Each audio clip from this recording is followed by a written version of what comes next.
rotas que antes eram vias para o petróleo russo através dos mares do mundo estão agora bloqueadas. As águas ao largo de São Petersburgo transformaram-se em um enorme estacionamento. Caminhões de petróleo estão parados nas fronteiras. Dezenas de petroleiros russos estão presos em suas próprias águas. A Marinha Real Britânica, navios de guerra franceses, guardas costeiros suecos e finlandeses, todos se moveram simultaneamente. Não estão sendo assinados mais papéis. Navios estão agora sendo apreendidos. Helicópteros estão descendo. Cordas estão sendo baixadas. E soldados fortemente armados estão pousando no convés de um petroleiro enferrujado. E essa armadilha não se limita ao Báltico. Do Caribe ao Mar do Norte, do Báltico ao Oceano Índico, todos os mares se tornaram armadilhas mortais para a Rússia. O Mar Cáspio e o Mar Negro tornaram-se um grande campo de tiro para drones ucranianos. O Atlântico tornou-se o terreno de caça da Marinha dos Estados Unidos. E se a última rota segura restante está no Oceano Índico, o aliado mais confiável da Rússia, a Índia, está esperando com uma adaga na mão.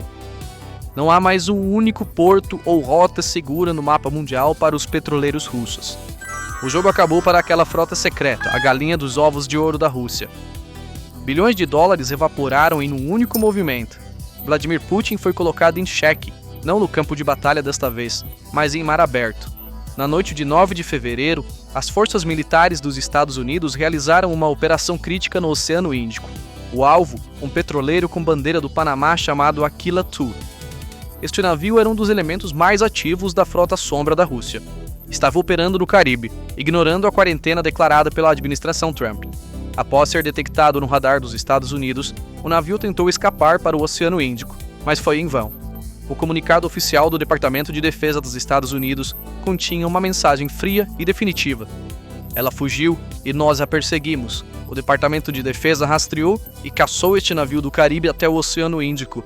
Seja por terra, ar ou mar, nossas forças armadas irão encontrá-lo e entregar justiça. Você ficará sem combustível muito antes de conseguir escapar de nós. Esta declaração não foi apenas um comunicado de imprensa.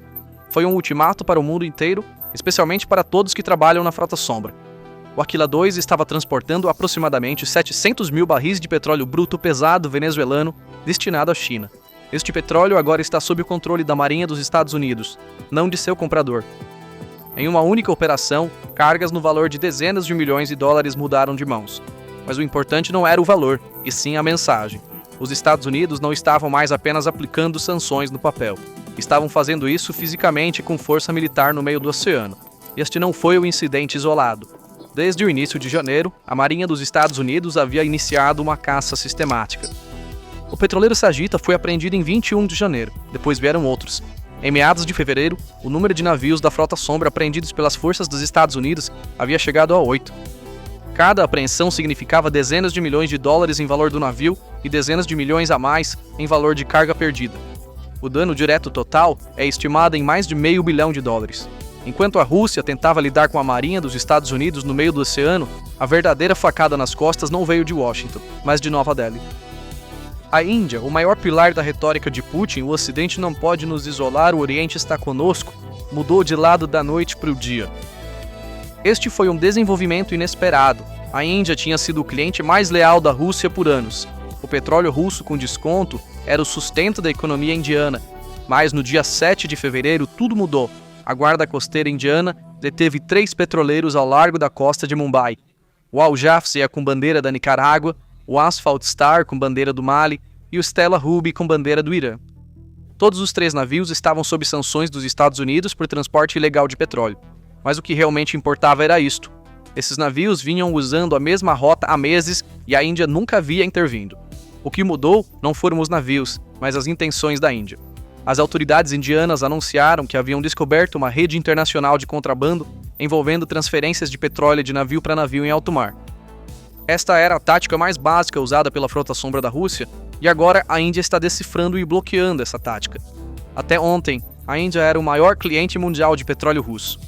A torneira para o enorme fluxo de caixa que financia a economia de guerra da Rússia estava em Nova Delhi. Agora, essa torneira não apenas foi fechada, os canos foram removidos. Mas o verdadeiro choque veio depois. As maiores refinarias da Índia, Indian Oil, Bharat Petroleum e Reliance Industries, interromperam completamente suas compras de petróleo russo. Elas rejeitaram ofertas de embarque planejadas para março e abril. Isso não foi uma decisão de mercado, foi inteiramente uma ação política. Então, o que aconteceu que fez o governo Modi abandonar sua política de longa data de petróleo russo barato? A resposta é muito simples. Um único pedaço de papel colocado na mesa de Donald Trump no Salão Oval. A administração Trump fez uma oferta muito clara a Modi. Ou você continua comprando petróleo russo e eu vou abalar sua economia com uma tarifa de 25%, ou você abandona a Rússia e eu removo as tarifas e abro o mercado americano para você. Uma política clássica de cenoura e pau, mas o pau era muito grande. O governo Modi pegou sua calculadora e viu o resultado. A Rússia estava oferecendo petróleo barato, mas os Estados Unidos estavam oferecendo um enorme mercado indispensável. Houve pânico nas salas de reunião das empresas indianas. A ameaça de Trump de sanções secundárias criou medo de exclusão do sistema financeiro global. O resultado foi um desastre completo para o Kremlin. A Rússia perdeu seu maior bastião do mercado asiático, não por derrota militar, mas por meio de um acordo de tarifas alfandegárias. Enquanto essas tempestades rugiam no sul e no leste, as portas se fecharam no Mar Báltico, a tábua de salvação da Rússia para o oeste. O Báltico agora se tornou oficialmente um lago da OTAN. Com a Suécia e a Finlândia juntando-se à OTAN, o acesso da Rússia a este mar foi dramaticamente reduzido. Considere que a costa báltica da Rússia está limitada à área de São Petersburgo e ao enclave de Kaliningrado. Todas as outras costas pertencem a países da OTAN. A Estônia estendeu sua autoridade de controle a 24 milhas da costa com sua declaração de zona adjacente. Isso fechou as brechas onde os navios russos poderiam se esconder em águas internacionais. Agora, cada navio russo que passa por esse corredor estreito deve entrar na zona de controle legal da OTAN. Não há escapatória. A Finlândia tomou medidas particularmente severas após suspeitas de sabotagem contra cabos de dados submarinos. A autoridade das forças especiais para intervir em navios suspeitos foi ampliada. A Guarda Costeira finlandesa agora pode parar, revistar e, se necessário, deter qualquer navio que considere suspeito. Os petroleiros que saem dos portos de Primorsk e Ust-Luga na Rússia estão sob vigilância constante da OTAN até saírem dos estreitos dinamarqueses. Cada movimento deles é monitorado, registrado e analisado. Os custos de seguro dispararam. A última janela da Rússia para a Europa está sendo fechada. Não há escapatória para o norte, caçadores ao sul e traição ao leste. O petróleo russo está literalmente sob cerco. À medida que o quadro se amplia, a situação no Oriente Médio e no Golfo Pérsico também está se voltando contra a Rússia. A crescente presença militar dos Estados Unidos na região não é apenas contra os Houthis ou o Irã, mas visa todo o tráfego marítimo ilegal. O rastreamento de petroleiros russos e iranianos que passam pelo Golfo Pérsico intensificou-se. O Estreito de Hormuz já é o ponto de estrangulamento energético mais crítico do mundo. 1/5 do comércio mundial de petróleo passa por esta passagem estreita. Agora, os Estados Unidos estão transformando este ponto de estrangulamento em um ponto de controle contra a frota sombria da Rússia. Navios de guerra americanos, aeronaves de reconhecimento e sistemas de satélite monitoram esta área 24 horas por dia, 7 dias por semana. A cooperação energética entre o Irã e a Rússia também está sob pressão. Ambos os países estão sob sanções e estavam usando as frotas sombrias um do outro. Eles haviam estabelecido uma rede conjunta de contrabando. Agora, essa rede conjunta está se desintegrando. As operações dos Estados Unidos no Oceano Índico também estão atingindo as exportações de energia do Irã. O aumento das patrulhas navais dos Estados Unidos no Estreito de Hormuz e no Mar de Omã está tornando impossível para o Irã vender petróleo secretamente para a China. Sinais de alerta estão soando em Teherã. Isso ocorre porque o regime iraniano estava garantindo o fluxo de caixa necessário para se manter à tona com esse comércio de petróleo contrabandeado. Agora, tanto a Rússia quanto o Irã compartilham o mesmo destino nos oceanos. Seus navios estão sendo apreendidos, suas cargas confiscadas e suas receitas desapareceram. Esta situação é o corte da linha de vida logística do eixo de resistência. Um Irã que não pode vender petróleo, não pode financiar o Hezbollah ou os Houthis. Uma Rússia que não pode vender petróleo, não pode alimentar sua máquina de guerra na Ucrânia. Não foi coincidência que o petroleiro Stella Ruby hasteava a bandeira iraniana. Washington está matando vários pássaros com uma só pedra. Está interrompendo as cadeias de suprimento de energia da Rússia, do Irã e, indiretamente, da China, tudo de uma vez. Esta é uma estratégia coordenada e até agora está funcionando. Quando todas as portas estão fechadas, apenas uma porta permanece aberta, mas essa porta não leva à salvação, mas a cativeiro. A Índia se retirou, a Europa está fechada, os Bálticos estão trancados, o Oriente Médio está sob pressão. Resta apenas um grande comprador, a China. Em economia, isso é chamado de monopsônio. uma estrutura de mercado onde há apenas um comprador e o vendedor está desamparado. Xi Jinping deve estar sorrindo ao olhar para as cartas na sua mão, porque a Rússia não tem outra alternativa para vender seu petróleo, e a China sabe disso. A relação que Putin chama de parceria igualitária está agora totalmente sob o controle de Pequim. A Rússia não está em posição de negociar na mesa. Está apenas em posição de aceitar o preço oferecido pela China. A China é agora a única potência que pode dizer à Rússia: vou comprar a este preço se você gostar. $30 por barril, $20, não importa o que Putin diga, ele não tem o luxo de dizer não, porque se não puder extrair e vender o petróleo, terá que fechar os poços.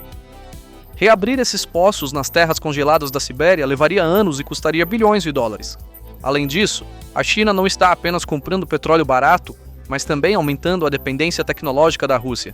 Empresas chinesas estão substituindo os investimentos ocidentais, mas em seus próprios termos. A Rússia está se transformando de uma superpotência energética soberana em fornecedora de matérias-primas baratas para a China. Enquanto escapa do imperialismo ocidental, Putin caiu na armadilha do dragão do Oriente. A história ali está se repetindo. No século XIX, a China era uma semicolônia do Ocidente. Agora os papéis estão invertidos.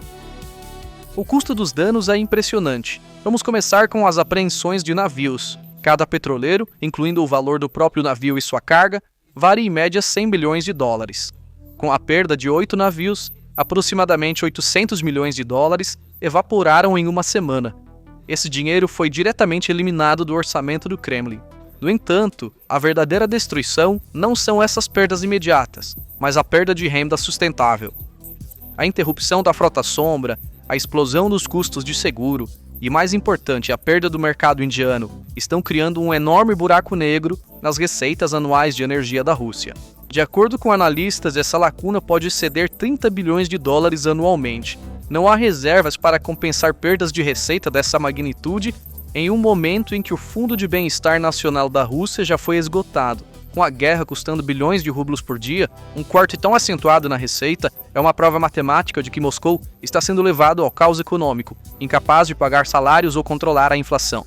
De uma perspectiva mais ampla, essas operações dos Estados Unidos estão remodelando não apenas a Rússia, mas também a geopolítica energética global. Washington demonstrou que as sanções não permanecerão apenas no papel, mas serão aplicadas com força militar, se necessário. Essa é uma mensagem clara tanto para o Irã quanto para a Venezuela. A tática da frota sombra não é mais segura. O domínio marítimo global dos Estados Unidos foi reafirmado. Ao mesmo tempo, os Estados Unidos mobilizaram seus aliados. O retorno da Índia é o exemplo mais marcante disso. Mas não é só a Índia. Os países europeus estão coordenando suas ações no Báltico. O Japão e a Coreia do Sul estão se afastando da energia russa. Os países do Golfo estão se alinhando com os Estados Unidos. A política econômica agressiva da administração Trump criou uma rede inesperada de alianças. A Rússia está se tornando cada vez mais isolada, e esse isolamento se aprofunda a cada semana que passa. Então, o que a Rússia pode fazer? As opções são extremamente limitadas. Retaliação militar, confronto direto com a Marinha dos Estados Unidos acionaria o artigo 5 da OTAN, e a Rússia não pode se dar ao luxo disso. Já vimos no incidente Bela 1 que os navios de guerra russos apenas observaram. Pressão diplomática, o capital diplomático da Rússia no cenário internacional está esgotado. Ela tem poder de veto no Conselho de Segurança da ONU, mas isso não é suficiente para salvar esses navios. Rotas alternativas? A Rota do Mar do Norte é teoricamente uma opção, mas sua infraestrutura é inadequada e só é utilizável por alguns meses do ano. Gasodutos, aqueles que vão para a Europa já estão fechados, e a capacidade do poder da Sibéria indo para a China é limitada. A única opção que resta para a Rússia é se render à China e aceitar o que quer que ela ofereça. Isso significa o fim da soberania econômica. Pedro, o Grande, lutou há 300 anos para abrir a Rússia para os mares. Ele sonhava em estabelecer um império naval e abrir uma janela para o Ocidente. Ele fundou São Petersburgo para esse fim, lutou contra a Suécia pela dominação do Báltico e enfrentou os otomanos para alcançar o Mar Negro. A história da Rússia de se tornar uma grande potência progrediu em paralelo com sua história de abertura para os mares. Vladimir Putin, no entanto, trouxe a Rússia de volta a ser um país sem acesso ao mar em apenas alguns anos.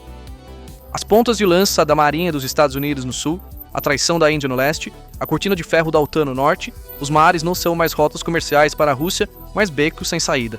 As janelas abertas por Pedro, o Grande, estão se fechando uma a uma.